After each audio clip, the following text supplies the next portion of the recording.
It was the rule of 20 minutes for Mrs. Alina Abernathy, and today she would learn how unfair it really was.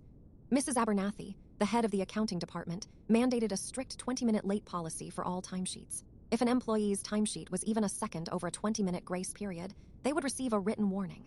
After 3 warnings, it was immediate termination. First, there was John Smith, who was 5 minutes late due to a train delay. Mrs. Abernathy said her usual cold quote, "Rules are rules, John, written warning."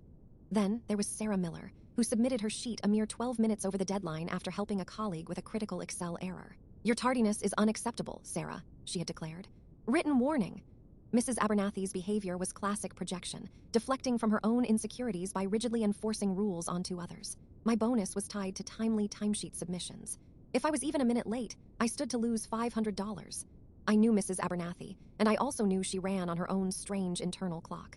I started arriving an hour early, carefully documenting everyone's times and documenting the exact time the physical timesheet box opened. I even took photos with time stamps. The clock ticked. 4:50 p.m. 4:55 p.m. The deadline was 5 p.m. No Mrs. Abernathy. 5:03 p.m. Still nothing. My stomach churned. 5:07 p.m. Where was she? Another accountant, Mark Johnson, nervously paced back and forth. 5:12 p.m. The office was buzzing. 5:18 p.m.